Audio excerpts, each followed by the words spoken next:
Now ये जो topic से हमने एक चीज एक्सट्रैक्ट किया है कि S में जाते हैं 2 electrons, number of electrons accommodated, P में जाते हैं 6 इलेक्ट्रॉन्स, D में जाते हैं 10 इलेक्ट्रॉन्स, F में जाते हैं 14 इलेक्ट्रॉन्स।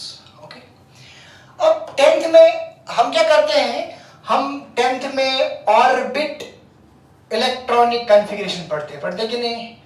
ऑर्बिट इलेक्ट्रॉनिक कॉन्फ़िगरेशन यानी कि K में कितने इलेक्ट्रॉन जाते हैं, L में कितने जाते हैं, M में कितने जाते हैं, N में कितने जाते हैं। यहाँ पे हम बोलते हैं इसमें 2, 8, 18, 32 ऐसे जाते हैं। लेकिन जब आप अभी 11th में आपने एंट्री किया तो बेसिक कंसेप्ट में आपको ये जो है KLMN ये तो याद रखना ही है। अब आने वाला जो स्टेप है वो ऑर्बिट इलेक्ट्रॉनिक कॉन्फ़िगरेशन नहीं है, वो है orbital electronic configuration. What is that? Orbital, या जिसको तुम बोलते हो subshell electronic configuration. Subshell electronic configuration याद रखना। इलेक्ट्रॉनिक कॉन्फ़िगरेशन का मतलब कि सबशेल में इलेक्ट्रॉन्स किस तरीके से प्रेजेंट है और कितने इलेक्ट्रॉन्स प्रेजेंट है उसको बोलते हैं subshell electronic configuration. For example मैं इसको कैसे समझाने की कोशिश करूंगा कि 11th में जब हम आ गए तो इस इलेक्ट्रॉनिक कॉन्फ़िगरेशन को समझाने के लिए मुझे 3 लॉज का मदद लेना पड़ेगा। पहला जो लॉ है दैट इज या principle Aufbau principle. First is Aufbau principle. Number 2 that is Pauli's exclusion principle. Pauli's exclusion principle. Number 3 Hund's rule of maximum multiplicity. Hund's rule of maximum multiplicity. घबराने की कोई जरूरत नहीं है, मैं एकदम इजी पैटर्न में आपको बताऊंगा कि इलेक्ट्रॉनिक कॉन्फ़िगरेशन कैसे करते हैं। ठीक है, चलो मैं इसको यहाँ पे रब करता हूँ। ये तीनों रूल आप लिखो। क्या है? पहला अफबाउ प्रिंसिपल, दूसरा पॉलीज एक्सक्लूजन प्रिंसिपल, तीसरा Hund's rule of maximum multiplicity. तो एक एक करके मैं कोशिश करता हूँ। अफबाउ प्रिंसिपल, पॉलीज, हंड्स और ये। चलो पहला बताता हूँ मैं आपको। Number 1 is Aufbau principle. Okay, see here, building जो है ये ऐसा है। फॉर एग्जाम्पल ये K, ये L, ये M, ये N, K L M N। इसका नंबर ये कहां से 1, this is 2, this is 3, this is 4 बराबर। K में रहेगा सिर्फ S, याद रखना K में रहेगा सिर्फ S, क्योंकि K में 2 इलेक्ट्रॉन जाते हैं, S में भी 2 इलेक्ट्रॉन जाते हैं। L में रहेगा S और P, क्या रहेगा? S और P। M में रहेगा S P D, N में रहेगा S P D F। Okay, अब K में कौन सा S रहेगा? K में रहेगा 1S, पहला S।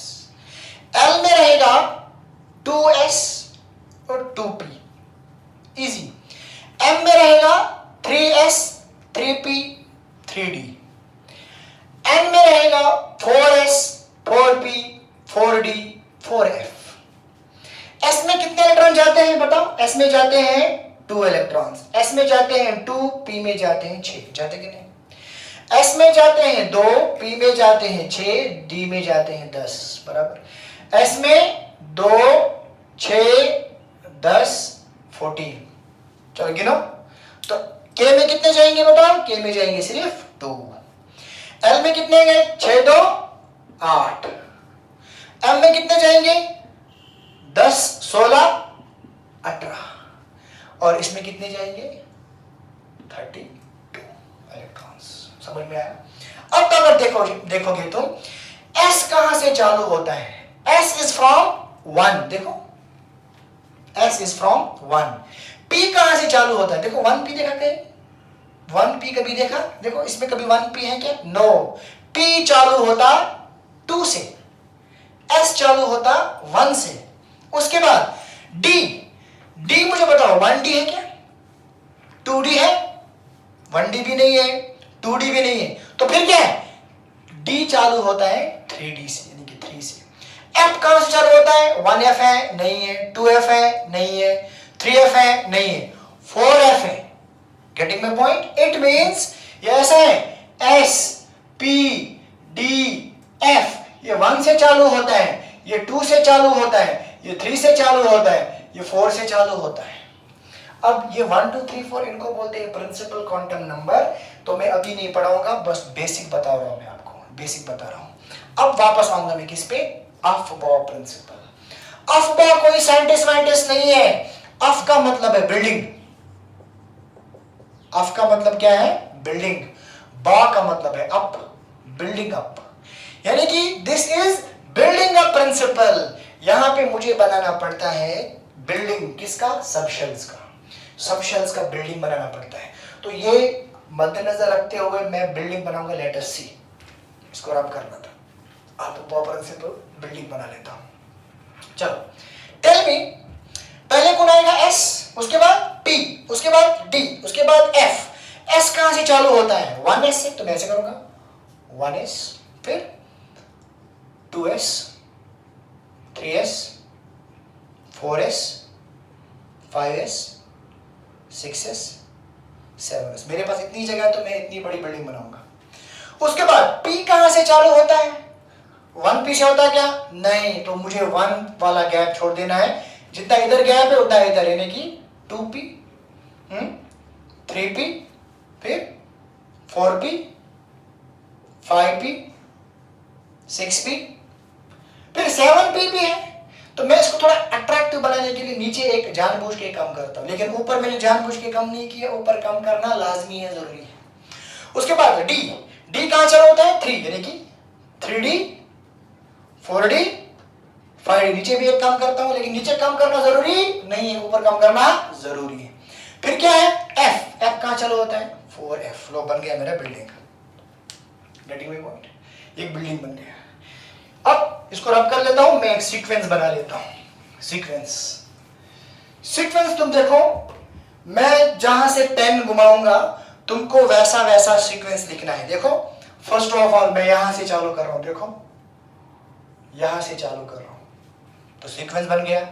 पहला सीक्वेंस बताओ 1S, फिर जाऊंगा अंदर. देखो अंदर गया, अंदर से गैप में से, फिर आऊंगा पैरेलल लाइन पे वापस. फिर क्या आया बताओ? 2S. फिर से जाऊंगा अंदर में, फिर आऊंगा पैरेलल लाइन पे वापस. बताओ क्या आया पैरेलल लाइन पे? 2P, 3S. ऐसे जाना है? कोई ऐसा नहीं जाना, ऐसे वापस आना है. 2P, 3S. फिर से जाऊंगा एक बार गैप में, फिर आऊंगा वापस पैरेलल लाइन पे. ठीक, एक और बार जाता वापस, फिर इसको लिखने की कोशिश करोगे एक साथ. वापस आना है. मैं 2 पेन यूज कर रहा हूं, गैप को डॉट डॉट कर रहा हूं और ब्लू से लिख रहा हूं, और जो पैरेलल लाइन पे आ रहे हैं जो मेरा सीक्वेंस है उसको रेड पेन से लिख रहा हूं. तो कंफ्यूजन होने के 0% चांसेस है.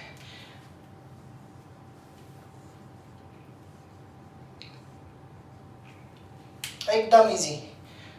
कोई कोई बोलता है सर ये जो टॉपिक है ये तो बाद में पढ़ना चाहिए, लेकिन बाद में नहीं पढ़ना चाहिए. मैं इसको पहले ही पढ़ा था.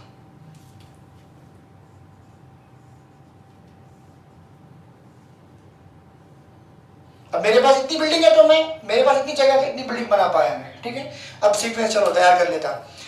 1S के बाद 2S, 2P, 3S. 3S के बाद बताओ 3P. 3P के बाद 4S, फिर 3D. 3D के बाद 4P, फिर 5S. 5S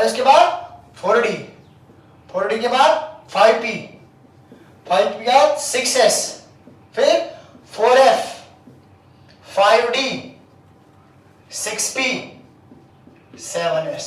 मैंने इतना बड़ा सीक्वेंस बनाया हूं। ओके, S में जाते हैं 2 इलेक्ट्रॉन, S में जाते हैं 2 इलेक्ट्रॉन, P में जाते हैं 6, S में जाते हैं 2, P में 6, S में 2, D में 10, P में 6, S में 2, D में 10, P में 6, S में 2, F में 14, फिर D में 10, P में 6, S में 2।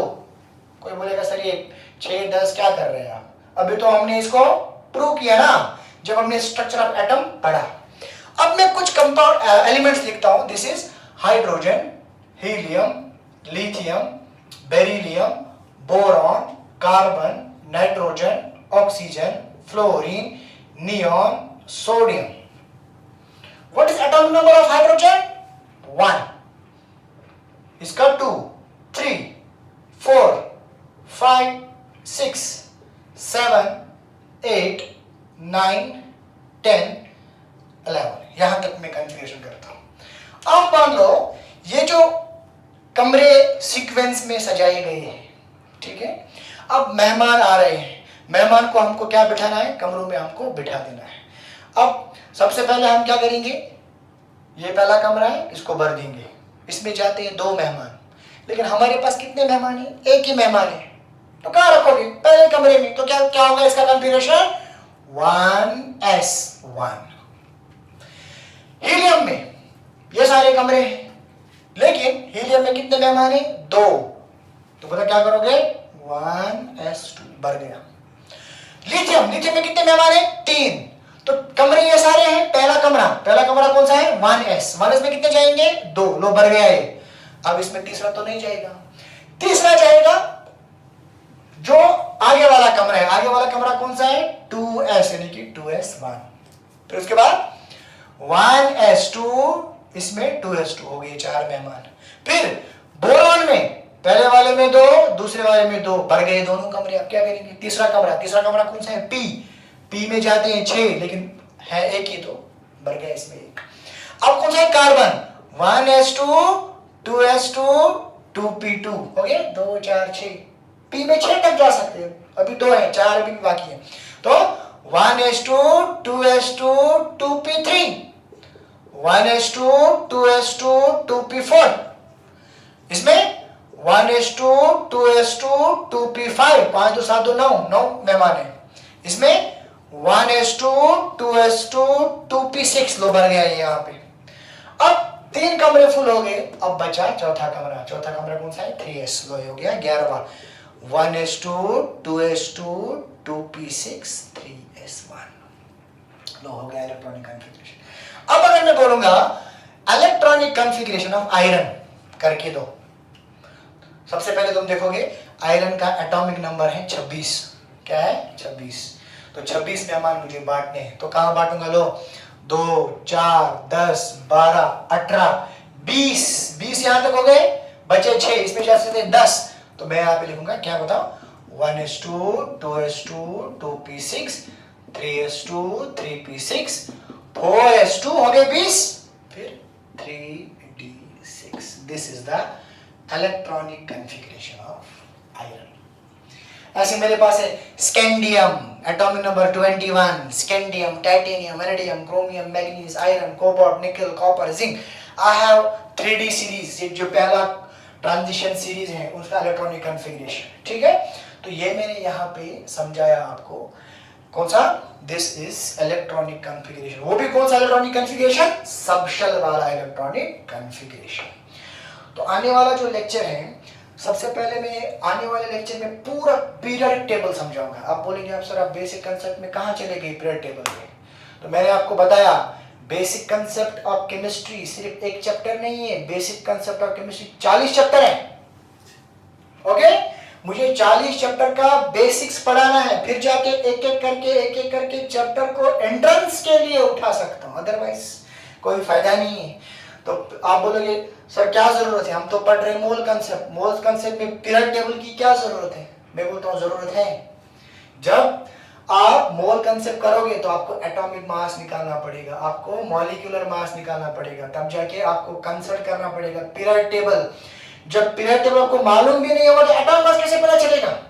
इसका मतलब हमको पता होना चाहिए कि व्हाट इज पीरियोडिक टेबल।